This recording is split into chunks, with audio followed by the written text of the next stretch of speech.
गुरुजी के मुख से सुनिए एकादशी व्रत कथा। ध्यान से एकादशी है। स्कंद पुराण यहाँ तक कहती है कि इस कथा के चरित्र को जो श्रवण कर लेता है उसको 26 एकादशी करना भी नहीं पड़ती। इस एकादशी की केवल ये कथा सुनकर ही वो तर जाता है। बहुत ध्यान से सुनना इसको, कथा तो बड़े भाव से सुन लो इसको, है? बड़े प्रेम से। इसलिए सारी एकादशियों में निर्जला एकादशी की महत्वता शास्त्र प्रमाण करता है। महाराज निर्जला एकादशी का उद्यापन जो करा जाता है, उसका उद्यापन और प्रदोष का जो उद्यापन करा जाता है, इन दोनों का क्रम लगभग एक जैसा ही। तो निर्जला पहुंचे है और निर्जला ने जाकर भगवान नारायण से निवेदन करा। भगवान विष्णु ने पूछा, क्या बात है निर्जला, आज तुम खेलती हुई यहां पर आकर खड़ी हो गई, क्या हुआ, क्या है? क्या तुमको गौलोक धाम में आनंद की अनुभूति नहीं हो रही जो तुम वैकुंठ में आई हो? निर्जला घूमती घूमती भगवान के सम्मुख में पहुंच गई। भगवान ने पूछ रहे हैं, बार बार पूछा, निर्जला हुआ क्या तुमको?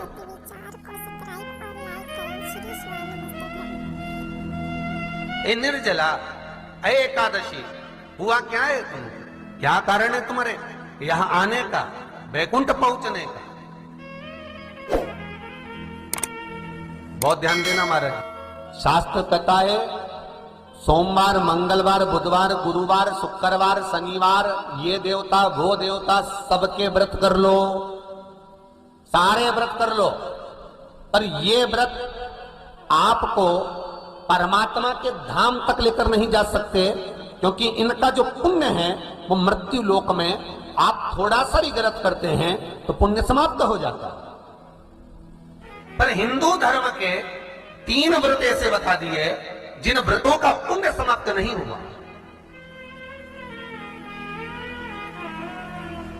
हिंदू धर्म के 3 व्रत ऐसे हो गए जिनका पुण्य समाप्त नहीं हुआ महाराज, जिनका पुण्य प्रबलता में बढ़ता गया। पहले नंबर पर एकादशी, दूसरे नंबर पर प्रदोष और तीसरे नंबर पर शिवरात्रि। एकादशी भी 26 है तो प्रदोष भी जम के बोलते जाओ 26 है। शिवरात्रि केवल 12, केवल 12, और अगर अधिक मास की पड़ जावे तो ये पर अधिक की आयु होती है। तो यहां शास्त्र कह रहा है कि 3 व्रत हमारे यहाँ जिनका पुण्य समाप्त नहीं हुआ, जिनका पुण्य प्रबल हुआ, बड़ा, इसलिए आज भी माता एकादशी का व्रत करती है। और एकादशी का व्रत कर कर अगर कोई जीवात्मा को देते हैं, कोई मर भी गया तो उसको एकादशी का दान देते हैं। एकादशी का उसको दान दिया है। महाराज निर्जला खड़ी है, पूछा क्यों आई हो, क्या कारण? निर्जला आई तब लक्ष्मी मैया उठकर निर्जला के करीब में गई। निर्जला बहुत सरल थी निर्जला। कहते हैं कामा एकादशी सबसे लंबी है। कौन सी एकादशी? कामा।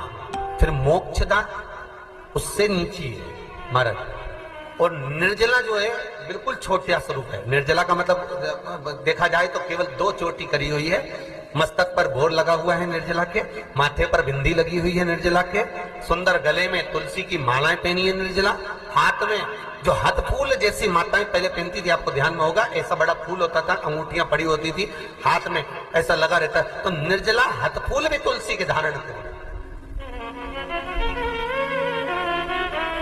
बड़ा सुंदर स्वरूप है माता निर्जला का महाराज। छोटी है तो माता लक्ष्मी उनके पास में गई और निर्जला से जाकर पूछा, निर्जला तेरे आने का कारण क्या है, तू बता। नारायण आपसे पूछ रहे हैं कि क्यों आई हो, किस लिए आई हो, क्या है तुम्हारे आने का कारण? निर्जला ने कहा, मेरी विनती केवल इतनी सी है मां कि मैं ये चाहती हूं कि मैं जीव के प्राण छूटने के बाद उसके प्राणों को जिस समय मैं लेकर जीवात्मा के प्राणों को परमात्मा तक भेजूं, वैकुंठ तक भेजूं, गौलोक धाम तक भेजूं, उस बीच में मुझे ले जाते समय कई नरक भी बीच में पड़ेंगे, कई स्थान ऐसे बैतरणी आदि का स्थान बीच में आएंगे, तो वो स्थान में मुझे रोका ना जाए। मैं सीधे भगवान के धाम पहुंच जाए। ऐसी कृपा, ऐसी दया। जितनी भी माताएं एकादशी का व्रत करती, बहुत ध्यान से सुनना आज की कथा को। शायद जिंदगी में मिली ना मिली, पर ये कथा का रिश्ता तो बहुत ध्यान से सुनना। स्कंद पुराण यहां तक कहती है कि इस कथा के चरित्र को जो श्रवण कर लेता है उसको 26 एकादशी करना भी नहीं पड़ती। इस एकादशी की केवल ये कथा सुनकर ही वो तर जाता है। बहुत ध्यान से सुनना इसको, कथा को।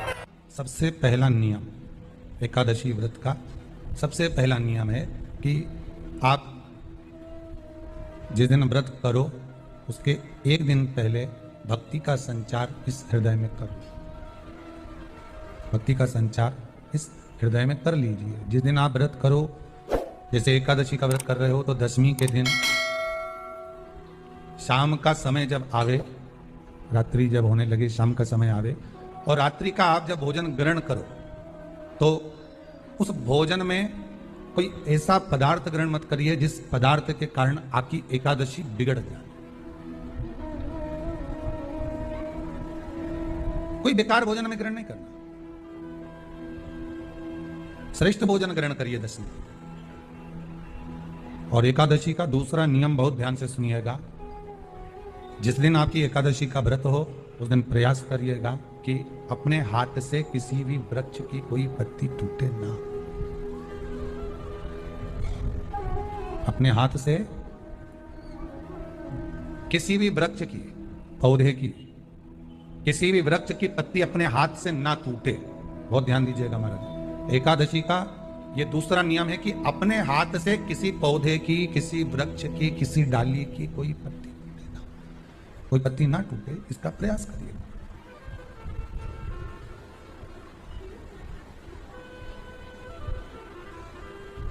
कितना सुंदर व्याख्यान कहा है, कितना सुंदर वर्णन है महाराज कि मात्र एकादशी का व्रत कर लेने पर, मात्र एकादशी का व्रत कर लेने पर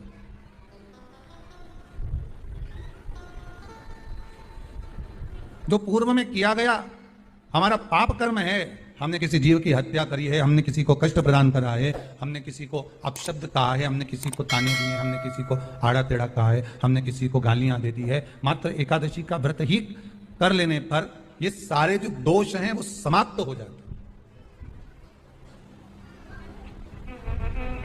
सारे दोष हमारे समाप्ति पर आ जाते हैं।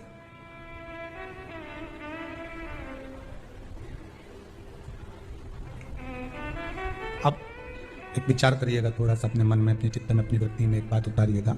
एक अपने मन में एक बात को उतार कर रखिएगा कि आप अपने पाप को, अपने पाप कर्म को जिस दिन क्षीण करने वाले हो, समाप्त करने वाले हो, अपने पाप को आप जिस दिन समाप्ति पर लेकर जा रहे हो तो उसके एक दिन पहले आपको प्रसन्नता होना चाहिए कि नहीं होना चाहिए कि कल मेरा पाप कटने वाला है, कल मेरा पाप समाप्त होने वाला है। जो मैंने पाप कर्म करा है वो समाप्त होगा, जो मैंने पाप कर्म करा है वो कल समाप्त हो जाएगा। तो एक दिन पहले आपके चेहरे पर प्रसन्नता हो कि ना हो?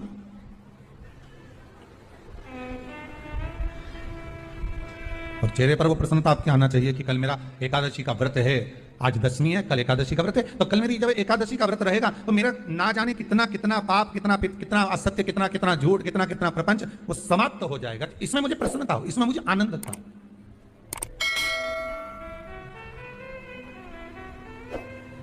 तो क्या कहा गया कि प्रयास करिएगा कि एकादशी के दिन कोई वृक्ष की, कोई डाली की, कोई पोपल की कोई पत्ती ना तोड़ी जाए। क्यों? तो कहा अगर उस पत्ती को हम तोड़ देते हैं, वृक्ष की पत्ती को या क्यारे में लगी हुई कोई डाली की पत्ती को हम तोड़ देते हैं तो एकादशी का पुण्य फल प्राप्त नहीं होता।